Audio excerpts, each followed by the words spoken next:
And for those of you who are joining us for the first time, I'm Candace Badgett, and my husband and I were among those that pioneered the use of Ayurvedic medicine 35 years ago.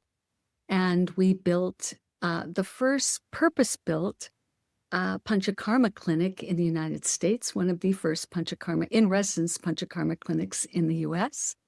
And we have the great honor of offering to the world the most remarkable system of health, Ayurveda. It's actually the oldest continuously practiced system of medicine in the world. And Ayurveda has, among all of its amazing healing and prevention-oriented modalities, it has a treatment modality referred to as Panchakarma.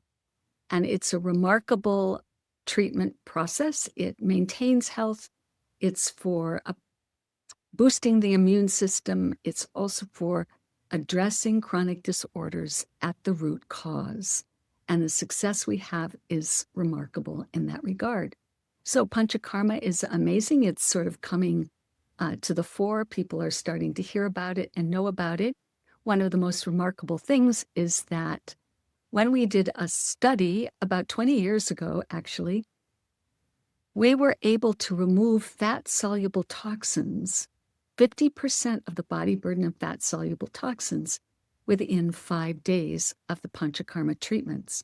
Now, fat-soluble toxins are the most dangerous. They're the PCBs, they're the pesticides and herbicides. They're ubiquitous. It's very hard to avoid them, and they have longer half-lives. So now that this has really come to the public awareness that environmental toxins are really linked now to the decline of the health in America, the fact that there are ways to remove them is big news, to the point where Mayo Clinic would like to do another study with us now. They said they've seen many people proposing different ways to remove it, but they had never seen a published study that was as rigorous and as meaningful as our study. So that's just a little review about what we're all about here at the Raj. It's also about health education, understanding how to make the right choices. It's very personalized medicine, and it is an amazing body of knowledge that is coming to the fore. And so what I want to share with you today is a talk I'm about to give at the World Association of Vedic Studies, the conference that's being hosted by Maharishi International University this year, right down the street from us. And I've been very involved because I'm also a board member of the World Association of Vedic Studies. So what I really want to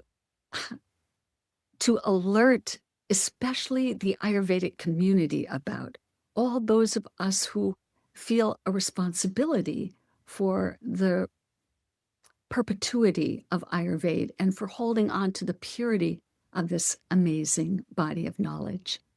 And I want to begin with a question. And that is, what happens when Ayurveda enters a civilization whose dominant understanding of health and even of reality itself is based on a fundamentally different paradigm? I believe that this is one of the most important questions facing Ayurveda today. Ayurveda, yes, it's experiencing an extraordinary revival. After centuries of decline and fragmentation, Ayurveda is once again being recognized not only in India, but throughout the world as a profound system of knowledge concerning health and prevention and longevity and the full unfolding of human potential. But Ayurveda enters the modern world facing a diametrically opposed paradigm. So we're in this regard, we're facing a critical choice. Will Ayurveda be understood? Be understood in its own authentic framework, or will it be absorbed into a paradigm that interprets health exclusively through the lens of matter, through the lens of chemistry and biology? or will its principles be reduced to those that can be accommodated within a materialistic model of reality? This is the question at the very heart of the future of Ayurveda. And it's precisely here that the work of Maharishi Mahesh Yogi becomes so important. Because Maharishi didn't simply introduce Ayurveda to the West. Maharishi recognized that before Ayurveda could be fully revived, it had to be restored to its original wholeness. Maharishi recognized that Ayurveda had to be understood once again within the larger body of Vedic knowledge from which it emerged. In other words, Maharishi put the Veda back into Ayurveda. And this may be one of the most important contributions to the revival of Ayurveda in our time. And I'd like to speak about this recent revival of Ayurveda in India, its introduction and growing acceptance in the West, and why preserving the Vedic foundation of Ayurveda is essential to its future. So this growing awareness of the practice of Ayurveda is to a great extent the result of Maharishi Mahesh Yogi's response to one of the most serious needs of our time, and that is the need for a more complete understanding of health and healing, and most of all, for a system of health that can actually prevent disease in the first place. And it's worth mentioning here about the fact that it was sometime in the early 1980s that there was an article that was published that identified the fact that due to unintended harm, modern medicine was in fact the third leading cause of death in the United States. Due to misdiagnosis, due to mistakes, due in surgery, but also due to proper prescriptions for pharmaceutical drugs. So when the medical system itself is acknowledged by doctors and scientists in the field as the third leading cause of death in the United States, this isn't just statistics, this is a wake-up call.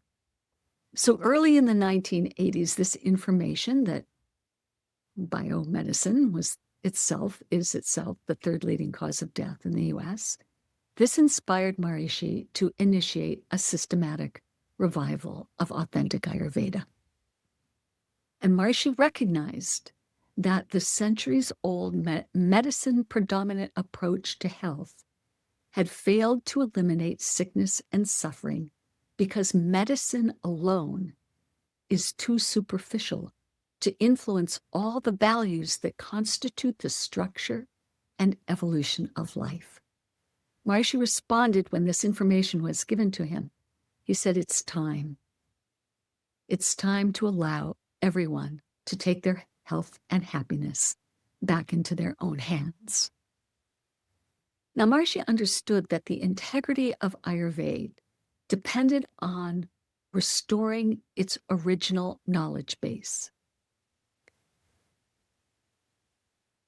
And this was essential because during this time, this more than a century, when the British ruled India, the traditional practice and teaching of Ayurveda had been greatly compromised.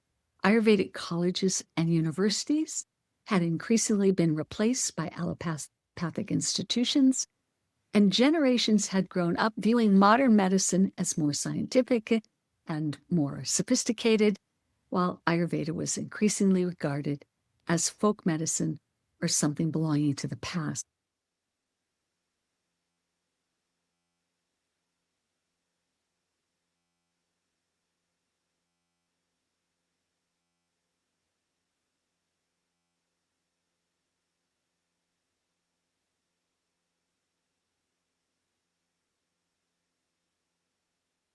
This knowledge for generations, handing it down in the family for generations and maintaining it in its purity And also Maharishi brought in the leading Sanskrit scholars.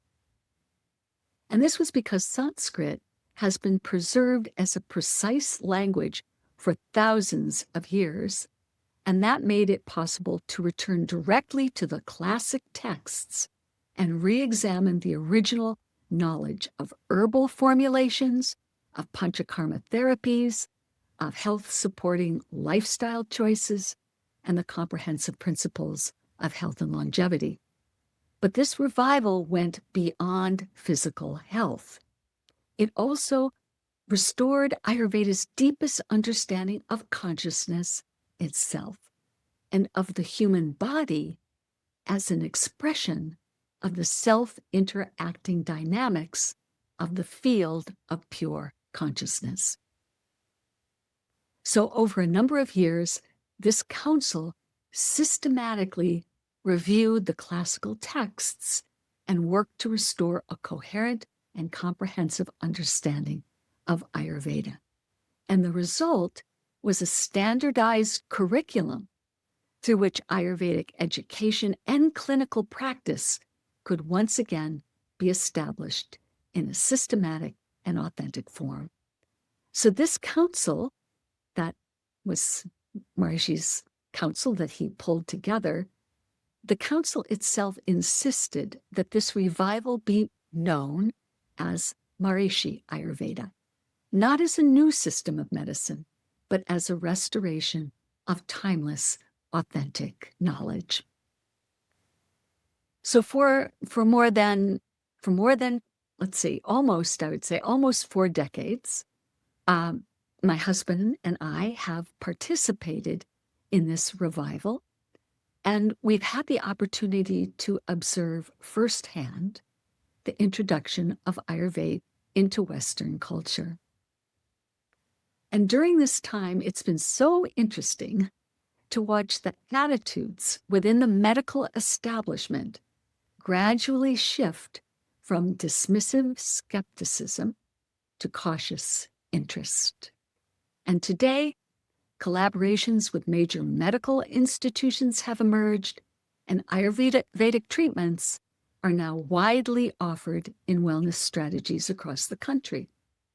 Yet this growing interest has also brought significant challenges, particularly the risk of commercialization, fragmentation, and reinterpretation through a reductionist framework.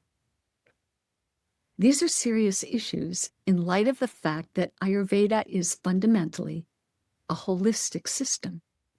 Its effectiveness depends upon the integration of consciousness, physiology, behavior, and environment. Yet modern market forces often encourage the selective adoption of isolated modalities, an herbal tea here, a Shirodhara there, all divorced from the larger framework that gives them context and therefore greater meaning. When Ayurveda is reduced to a collection of commodities, rather than understood as a comprehensive science of life, its deeper principles are obscured. Maintaining authenticity therefore requires preserving Ayurveda within its holistic framework. Now, at the heart of this challenge lies a fundamental difference in worldview. Modern biomedicine generally assumes that matter is primary and that consciousness emerges from biological processes in the brain. Ayurveda, in contrast, asserts that consciousness or intelligence is primary and that matter arises from consciousness. Now, this different perspective, it's not merely philosophical. It actually shapes research methodologies, treatment approaches, and even our definitions of health. If Ayurveda is interpreted solely through a materialistic lens, its foundational principles risk being misunderstood, marginalized, or even discarded. And this brings us to what is one of Maharishi Mahesh Yogi's greatest contributions. As said earlier, Maharishi put the Veda back into Ayurveda. Putting the Veda back into Ayurveda is the central contribution of Maharishi's work. And this is what now is the foundation for the restoration of a comprehensive, integral unity of the entire body of Vedic knowledge, the Veda and Vedic literature. Through Maharishi's insight, Ayurveda was once again appreciated in its original context, in the context of all the Vedic texts. And this restored perspective reveals Ayurveda not simply as a system of medicine, but as an applied science of consciousness. It provides practical knowledge for aligning human awareness with the laws of nature. The ultimate goal of Ayurveda is therefore far more than optimal functioning of the body, although it certainly includes that. Its ultimate goal is the full development of human potential in higher states of consciousness.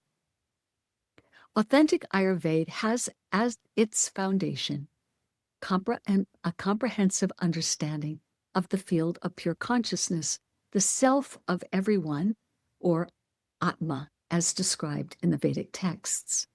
And it's through Maharishi's Transcendental Meditation program that we have the direct experience of pure consciousness.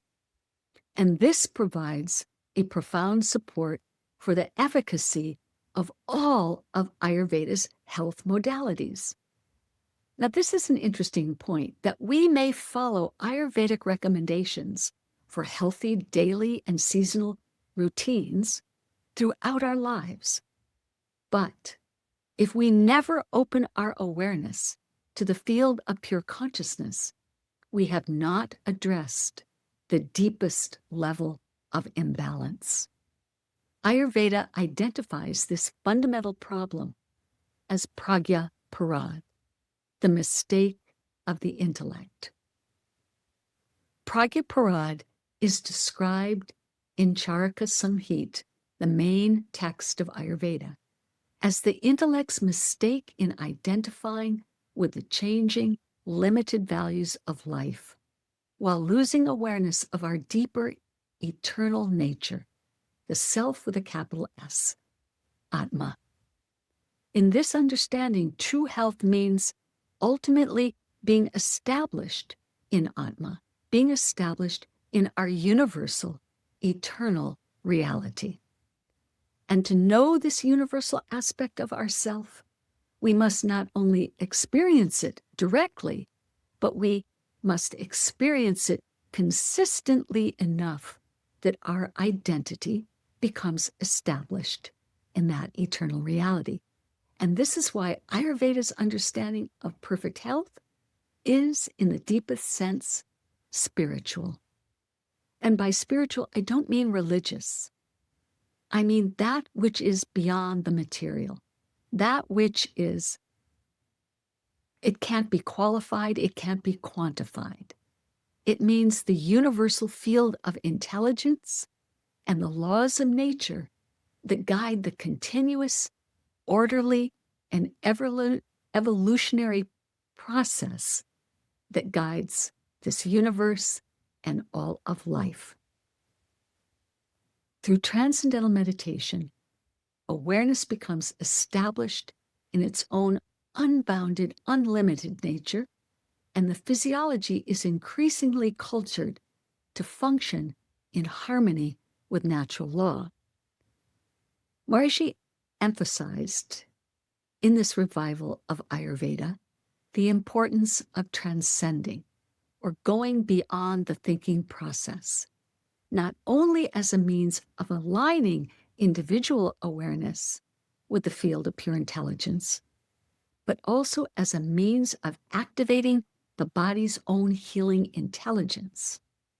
Maharishi explained, quote, "When the mind transcends the thinking process, a realignment with the evolutionary intelligence at the very source of the creative process, repairs any damage in the field of the trillions of gaps in the body.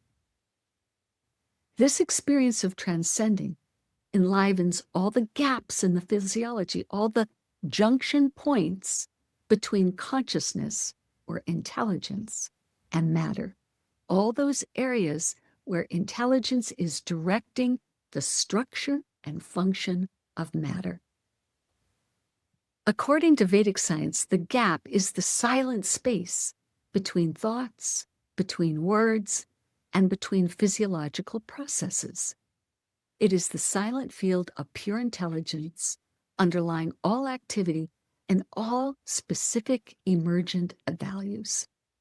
When awareness touches this silent field, even momentarily, it enlivens the body's innate healing intelligence. Maharishi made practical the insight expressed in the Bhagavad Gita, which was, be without the three gunas. Now, the gunas are the subtlest aspects of creation, and they refer to our own thoughts and feelings. So this be without the three gunas is referring to transcending the thinking process and experiencing pure self-referral awareness, pure consciousness, pure intelligence, awareness that is awake to awareness itself. And that's all. The benefits of this process have now been documented in hundreds of published research studies on transcendental meditation. In 2025, the American Heart Association's guidelines for healthy blood pressure specifically included TM, alongside recommendations for diet and exercise. And that same year, Nature Reviews Cardiology, the top medical journal in the world, published an article examining the mechanisms through which TM produces such a broad range of mental and physical benefits.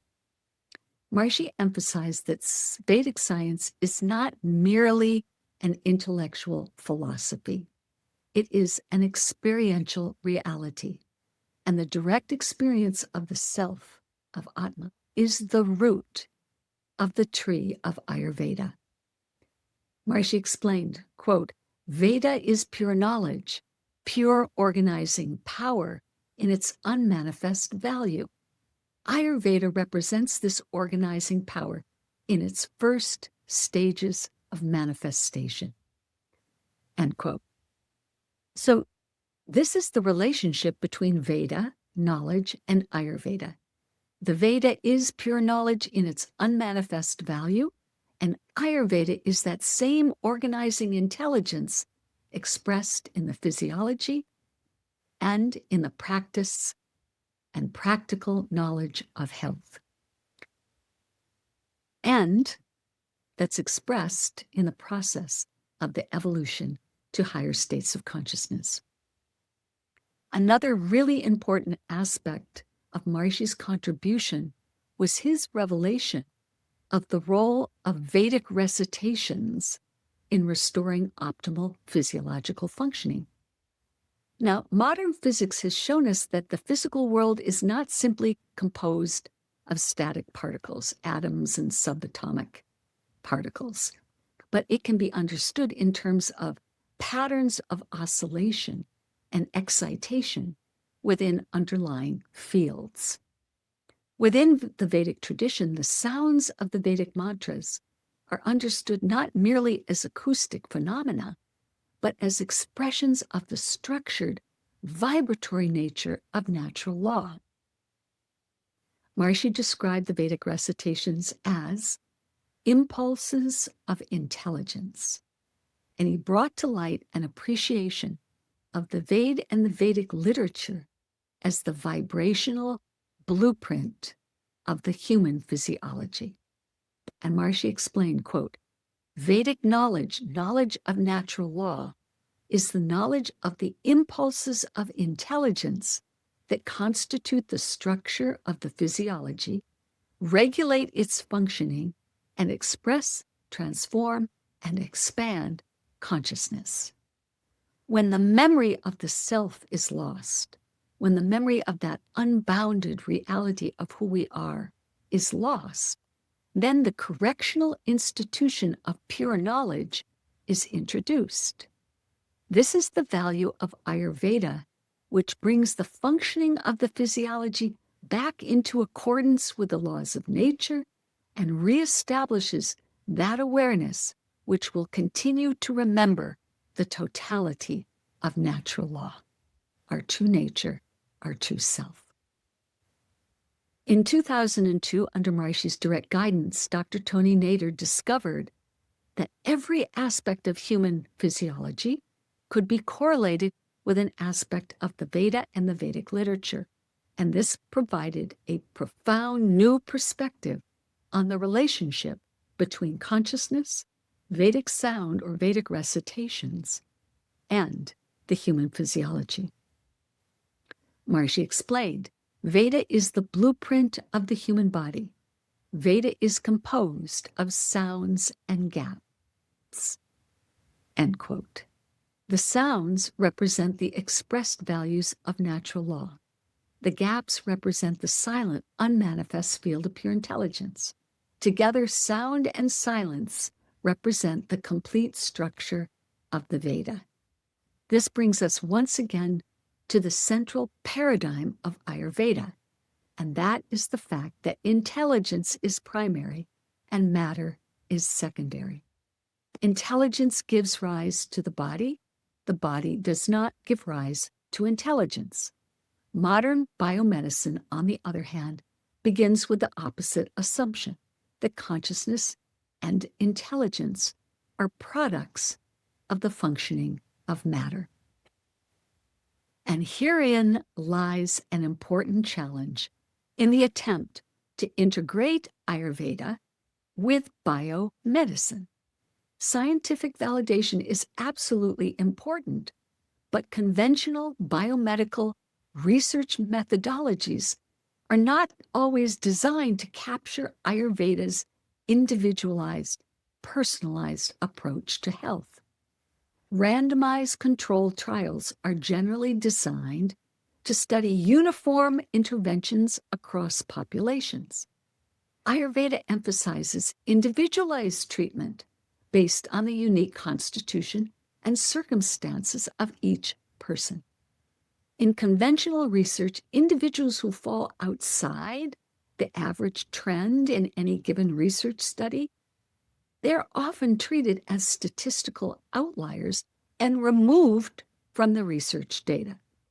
Yet those exceptional cases may sometimes provide a glimpse into the full potential of human healing. Modern biomedicine often assumes that normal is average. Ayurveda asks us to consider that normal may actually be extraordinary. It therefore requires research models that maintain scientific rigor while also honoring the paradigm upon which Ayurveda is based.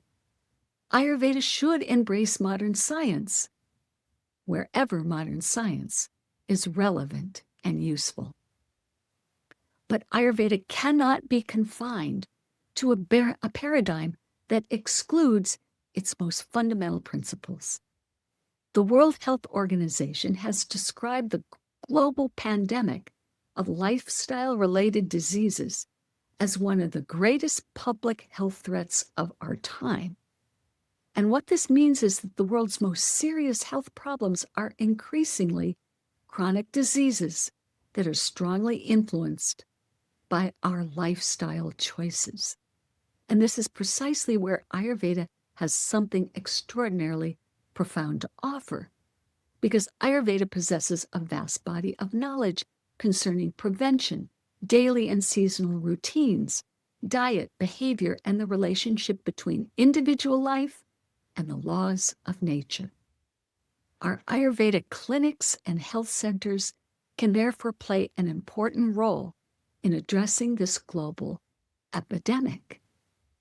I believe that Ayurvedic clinics should be understood not simply of places where treatments are administered. They are centers of health education, true health education. They provide individuals with a comprehensive and individual understanding of how to live in accord with the laws of nature, how to make proper lifestyle choices. In our own health centers and Ayurvedic hospitals and Ayurvedic clinics, we have the freedom to practice integrative medicine in the best sense of that concept, one that acknowledges and preserves the paradigm upon which Ayurveda is based. If Ayurveda is going to be integrated with modern biomedicine, it must be integrated within its own holistic framework. Only then can integrative medicine become a legitimate platform for the global acknowledgement and effective application of authentic Ayurveda. In our clinics, holistic health can be safeguarded with an emphasis on prevention, on addressing the root cause of chronic disorders, and on the full range of Ayurvedic knowledge.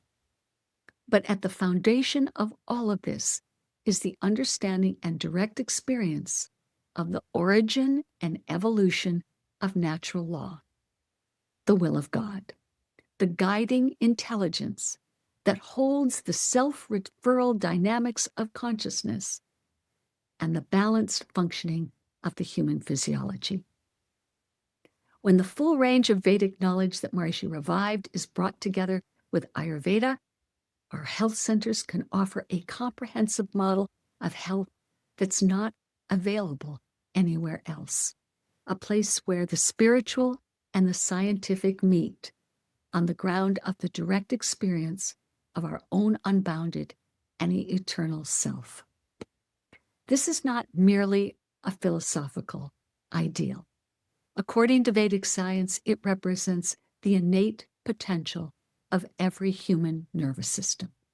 The experience of pure consciousness, the fourth state of consciousness, is fundamentally different from waking, dreaming, and sleeping. And just as waking, dreaming, and sleeping are natural states available to every human being, so too is this fourth state of consciousness. And the Upanishads describe it. It is peace, auspiciousness, non-dual. It is the self, and that is to be realized. This fourth state of consciousness is the foundation.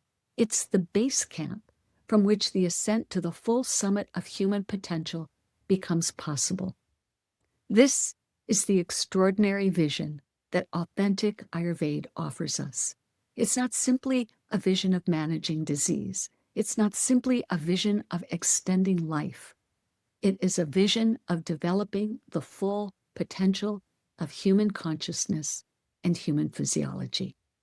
And perhaps this is the greatest contribution that Maharishi Mahesh Yogi has made to the revival of Ayurveda. He reminded us that Ayurveda is not separate from the Veda.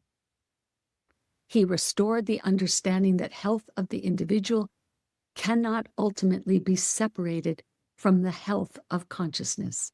And he showed us that the goal of health is not merely to repair the body, but to restore the individual to the fullness of who we are. As Maharishi said, if it's a human brain, then it has all the developmental capability of that intelligence where infinity could be awakened in one simple awareness. This is the promise of authentic Ayurveda. This is the promise of Vedic science. And this is the potential that belongs to every human being. And I think our greatest goal is to not only revive Ayurveda, but allow it to become an alternative, valuable, viable system of medicine that is available to everyone. So in order to do that, there are a lot of big challenges that we face, but there is such a building community now that wants to find all these health modalities that support the healing intelligence, the extraordinary healing intelligence of our bodies, and the extraordinary potential of human consciousness to flow in alignment with the laws of nature. So it's a beautiful vision. We want to share this vision of the world at a time when the health of America is in a precipitous decline. There has to be another way, and there is another way. How would one get into a clinical trial, for example, Mayo Clinic? And does the Mayo Clinic embrace the Transcendental meditation part of Maharishi Ayurveda? These are really great questions, and they tend to be a little bit general in the whole. This is in the Department of Complementary and Integrative Medicine at Mayo, and they definitely talk about meditation. They absolutely support it, but it's on the ground of these guidelines that just came out from the American Heart Association and the amazing article in Nature Reviews Cardiology. Nature is the leading medical journal in the world. That we have a very different dialogue going on now with Mayo Clinic. So they want Dr. Robert Schneider, who we interviewed last month, to come up and do some grand rounds with the cardiology department there at Mayo and also with their Department of Complementary and Alternative Medicine. So between those articles last year and those guidelines from American Heart Association and the study that we did 20 years ago on removing the fat-soluble toxins in such a dramatic way, because those toxins, they are hard to get rid of. They have long, what's referred to as half-lives, and they stay in the body and compromise the communication between all the cells in the body in a significant way. They're known as hormone disruptors, and modern medicine is now acknowledging that they create a great deal of harm. And so, but it wasn't on the radar screen. So 20 years ago, we didn't get a lot of traction. There wasn't a lot of research on the fact that these environmental toxins are contributing to the decline of the health of America. So when I thought, I'll resend it to my contact there at Mayo, and I got a call back immediately because they recognized this was really a significant study showing really remarkable results for a problem that was very well acknowledged today. So we're working on that. We have to pull some financing together for that study. The study will actually be done at the Raj because that's where the Panchakarma clinics are offered. Hopefully there will be opportunities for people to be part of that study, other than those people who are automatically coming and signing up for treatments. They will have the option to be a part of it, but we want to open it up, and we need those people who have high levels of toxicity. So our repeat guests probably won't qualify, but people coming for the first time will qualify. So we'll be doing blood sampling and all those kinds of things. We're just putting the whole protocol together now, and we have our proposals out for funding, so we'll see how it goes. But certainly on these webinars, we will be announcing any and all progress and any and all opportunities to participate. We do have one guest who is coming next week, and she's already gotten her blood tests done. She wants the tests, she's doing it on her own. She just wants to see what happens. So we're also going to make that service available. Could you share practical ways to avoid Pragya and stay in Ayurvedic alignment during prolonged periods of high stress, especially when the mind tends to ruminate on problems that have no immediate solution and last for months at a time? Meditation doesn't really work no matter how often practiced. Yeah. Okay, so the key is, if you're practicing transcendental meditation, is to get your meditation checked. And there are TM centers everywhere, and they'll just put you through that very simple process. And the key thing is, in the West, we have a tendency to feel that we have to make an effort in order to get results. And the amazing thing about transcendental meditation is it's really a process of kind of getting out of your own way. And it's a process of allowing the natural tendency of the mind to seek out this fourth state of consciousness, to seek out its own inner field of happiness and fulfillment. It's an abiding state of fullness because it's who we really are. And in a sense, everything we desire in life is all about finding that experience that our mind and body inherently knows is its birthright. And so we project our senses outward. We're looking for that abiding fulfillment, that abiding happiness that doesn't go away. We're looking for love in all the wrong places, as the song goes, because the relative is always changing. Life is, it's always changing. So we have, we have these beautiful meditations and we're feeling very established and very easy. And then some unfortunate things happen and we get completely identified with all the fluctuations going on in the world around us. And we lose connection to that abiding internal field of contentment, of pure wakefulness, of pure harmony in alignment with the laws of nature. So, if we're practicing transcendental meditation and we're not making progress, then it's very important to make sure that we haven't started concentrating in our meditation. It's really important. And the whole checking procedure just gets you back into just that simple, natural, effortless process of meditation. And we all know that we say we want to transcend the thinking process. You can't sit down with an intellectual concept, I'm going to go beyond the thinking process, because that thought itself is the thinking process. So you think, I want to get rid of thoughts, but the thought to get rid of a thought is a thought, and now you start driving yourself crazy because you can't get rid of thinking by thinking about it. And you can't get rid of the thinking process by concentrating on an image or a calm lake. You can get the mind settled down to some extent, but you cannot transcend the thinking process by making an effort, by concentrating. You have to just learn this simple technique, and it's there in the Vedic texts. It's there in the Bhagavad Gita, one of the main Vedic texts, where it says, be without the three gunas. That is the solution to all problems.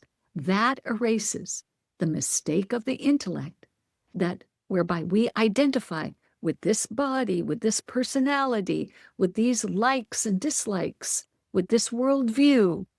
This is what makes up who I am.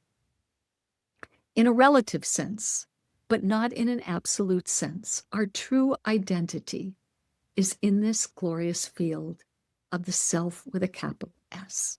And this, by experiencing it on a regular basis and by doing it properly and not allowing that effort to creep in, and the thing is, that's the other thing. If you start saying, oh, I think I'm concentrating. Oh, I have to stop concentrating. Okay, I'm trying to not concentrate. Again, you get in this vicious cycle because all these thoughts about not concentrating, they're thoughts and they're there. And you have to activate a simple, natural tendency of the mind to seek out its own ground state. And it's so simple, and you just have to be with your teacher. And this is why we do have an app. We created it during the pandemic. You have to come in for personal instruction for sure. But then a lot of people couldn't come in for the consecutive follow-up days, so they could do it on an app. But I highly, highly recommend that you learn TM in the way that it was originally always taught before the pandemic, and that is in person with your teacher who can understand exactly where you're concentrating. They know exactly what is your experience. And you say, well, I'm getting more settled, but I have a little bit of a headache. Okay, where's your headache? And then they say, this is an indication that you're concentrating. So let's go back. So they know everything. They took 6 months in residence, full time, no day off, in Switzerland, in India, wherever their teacher training was, to completely understand everything that you're going through. So every teacher at every center can be helpful to you, but transcendental meditation, and that's why the scientific results are so, they show such a wide range of benefits. It's because we're not focusing in any specific area, developing the brain, certain concentrations. It does develop certain areas in the brain, certain kinds of activities develop certain areas in the brain. But when you transcend the thinking process and you open individual awareness to cosmic intelligence, it supports everything: creativity, intelligence, physical health. As said, every transcending enlivens the junction point between consciousness and physiology in every gap in the body, every space between one cell and another cell, between one organ and another organ. Where there is empty space, consciousness is lively in its purity. And as soon as that field of consciousness gets enlivened in the body through every transcending, then that begins to realign the health, bring back proper functioning in the physiology. Vedic recitations. These are the recitations of the Vedic pundits. They are reciting Rig Veda. Rig Veda is really the main Vedic text that is the blueprint of the human physiology. So it starts out Agni, Mile, Purohitam. These are all specific sound syllables that are reflecting certain fluctuations of intelligence within the field. Because what are fluctuations? What are vibrations? It's sound, it's waves, and waves are sound. So listening to those recitations reset the entire physiology. It's incredible. And there is an app, the Maharishi Veda app, and you can go and get the Maharishi Veda app, and there are all these recitations, and it'll tell you recitations for the day, where those laws of nature are lively in the day, and you can enliven those in the physiology. It's a miraculous thing, really. It's a beautiful tradition. It's fundamental, so fundamental. Okay. What recommendations do you have around in-person Ayurvedic health coach certification programs? Does the Raj have shorter programs beyond degrees? Yes, absolutely. First and foremost, you can have a consultation with our Vedic expert just by calling the Raj and scheduling a phone consultation. And they'll ask for you to fill out a health form, and you just discuss your health issues. The only thing you don't have is you don't have pulse diagnosis, which is another level of determining imbalances in the body. It's fascinating science in and of itself. But you can also come to the Raj, just stay overnight, have lunch with us, have a consultation with the Vaidya, and just have a tour and come to Fairfield, which Fairfield is the Ayurveda capital of America. We have Maharishi International University with its accredited degree programs. This is full accreditation, like Yale University, Harvard, they're accredited universities. MIU is an accredited university by the North Central Accreditation Association. And so we have BA programs, MA programs, and PhD programs. But even more, we have an accredited fellowship program for medical doctors and for healthcare practitioners. It's a 2-year program. Most of it is online, but they come twice a year for their clinical practices. And it's wonderful because Maharishi standardized Ayurveda so perfectly. And there's a beautiful textbook by Dr. Robert Schneider that's coming out in August. He'll be talking about it a little bit at the WAVES conference. That textbook is available for healthcare professionals and coaches, how you integrate this into your medical practice in a way that is comprehensive and authentic. So we have our webinars. We aren't teaching any courses yet, but we're going to start doing Panchakarma technician training. So that is something we will be doing, and there will be lots of knowledge that comes along with learning how to actually give the treatments as well. But anyway, if you go to the WAVES website, that's World Association for Vedic Studies.org. World Association for Vedic Studies.org. And I believe the talks that were accepted for publication will all be there online in the archives section. As a new practitioner, how can I practice the whole Ayurveda and not a fragment of it? It's such a beautiful question. And I think if you could participate in the online Ayurveda program at MIU, you'll get all of that. But also just learning transcendental meditation and even recommending it to those you're coaching. It's good so that you know the practice and that you're familiar with it, and you can, based on your own experience, recommend it if you find it useful.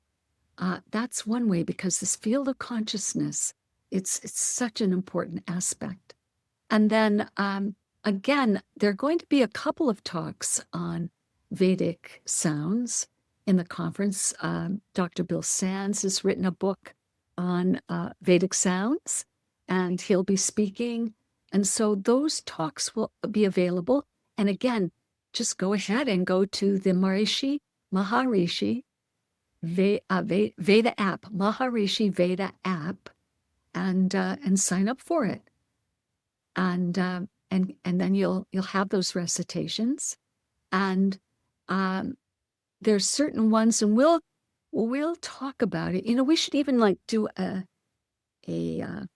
we could do a blog on the Raj website where we can talk about which recitations are just good to do every day, and which recitations are very good for very serious illnesses and all these things. There was at one point a Veda sound website. I think there still is, and we'll get that out to everyone as well. Will the research studies take into consideration the individual body types and personalized disease? And will individual pulse diagnosis be applied in the studies? Individual pulse diagnosis will be applied. We will probably have to use a standardized treatment modality, but it's all right. In other words, there was a standardized treatment that we used in the first study, and that was interesting for us because always we're shifting things around a little bit for each person. But we'll have certain guidelines, such as people who get rashes really easily. That means they have higher pitta. And for higher pitta people, we don't usually, sometimes we'll switch to coconut oil, especially in the summer. So we'll screen so that we can use a standardized protocol, and we feel confident with it because we had such remarkable 50%, more than 50% of the body burden of toxins, fat-soluble toxins removed in 5 days. So we know we can be successful with a standardized treatment. But then what we do is for those people after their Panchakarma, they will have different recommendations for different herbal formulations and for their daily routine, the foods they favor, the kind of exercise they do. So they'll get very personalized recommendations, and they will get a very effective PK program because we want to show excellent results in removing the toxins. But usually, even our PK treatments would be more individualized.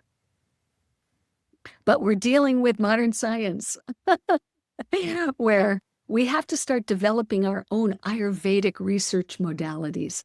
That's what has to happen. And also the doctor at Mayo, we were talking about this particular issue, and he said, something that's starting to happen, that modern medicine is recognizing that traditional medicine systems are holistic in nature, and that we do have to bring many components into a treatment process rather than testing them one at a time, one at a time. So there is a shift in biomedicine's perspective on dealing with traditional medicine systems. What's your view on therapy versus meditation? Is talk therapy necessary, or will proper TM work better with regards to identification of problems? Now, which kind of therapy? Talk therapy. Oh, yes, like, I think that there's been a lot, we've done a lot of research with those at risk with post-traumatic stress. And so a lot in the military. And TM, when adding TM, it has dramatically increased the results. So in the studies where some kind of talk therapy or revisiting traumatic situations and kind of talking through them, working through them, TM on its own did so much better. But I think in some cases, the thing is, you don't want them talking about it so much that they're reinforcing that trauma. This is the concern, that when people are thinking, reflecting on, or blaming parents over a situation and having to talk about it, they're just reinforcing those mental grooves that the mind is going back through and back through. So you want to go beyond the thinking process. You want to repair that imprint of those emotional stresses, because they make imprints on the physiology. And it's by enlivening the intelligence in the physiology through transcendental meditation that these imprints are removed. So, and the proper functioning of the body is reintroduced with every transcending and with the recitations. So I wouldn't cross it off the list. I think that it's something that actually can be useful. And I think people want to be heard, and to have someone to sit with them and allow them to be heard. I think it's a very important thing across all social interactions, really.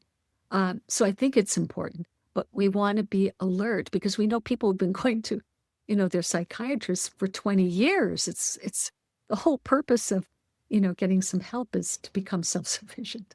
So we don't want to get into something where we're just making those patterns of thinking and identifying that pragya parad, identifying with those patterns of thinking. We don't want to encourage it. And that's just the alertness of the coach. You start to see where you can shift the attention to more positive things, more uplifting things.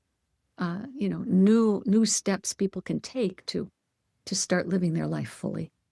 But all the Ayurvedic recommendations, not just meditation, are so helpful in this regard, helping people get to bed on time, helping them with their sleep, having them eat their biggest meal in the middle of the day, so we're improving their digestion.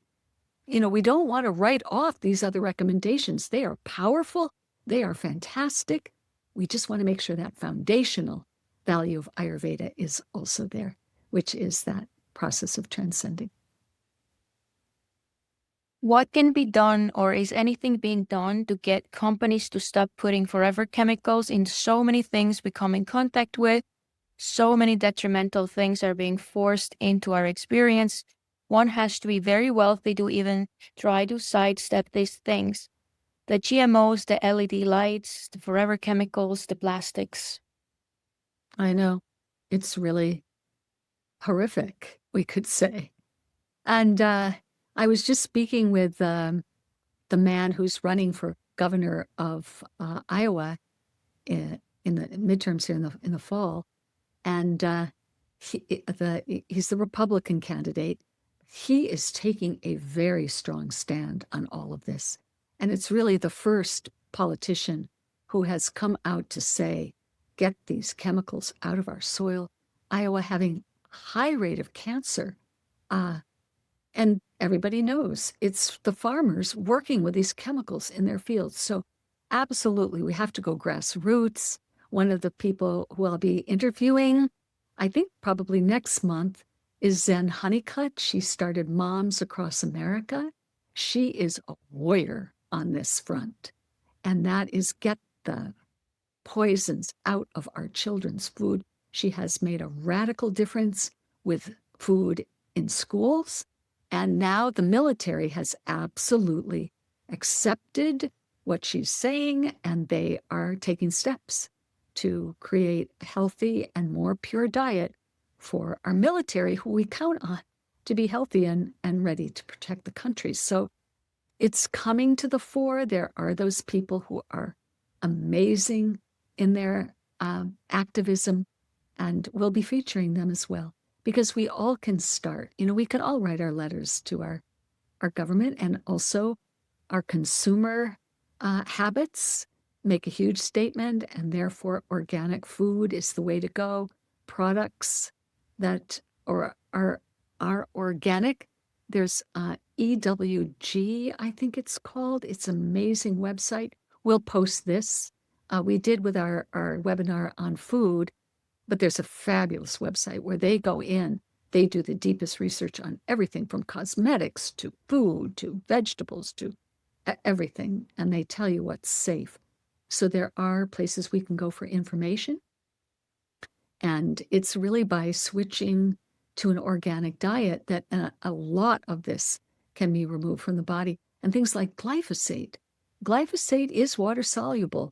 We can get it out of the body just by drinking a lot of water, exercising, and sweating when we exercise. But it's the constant accumulation of it, because it's very reactive in the body. Glyphosate is very reactive, which means it causes trouble when it gets in. But unlike the fat-soluble toxins that are very hard to get out of the body, at least we can get it out. So if we start eating organic food and drinking a lot of water, fresh spring water, not in plastic bottles, as you were bringing out, the microplastics are another problem. And by the way, the microplastics, they cannot be accurately measured yet. So we can't do research on those specifically, but they're getting better at it. And we are thinking sometime maybe next year, we can take on those measurements as well. So we're watching all of it. We're finding the resources where to go.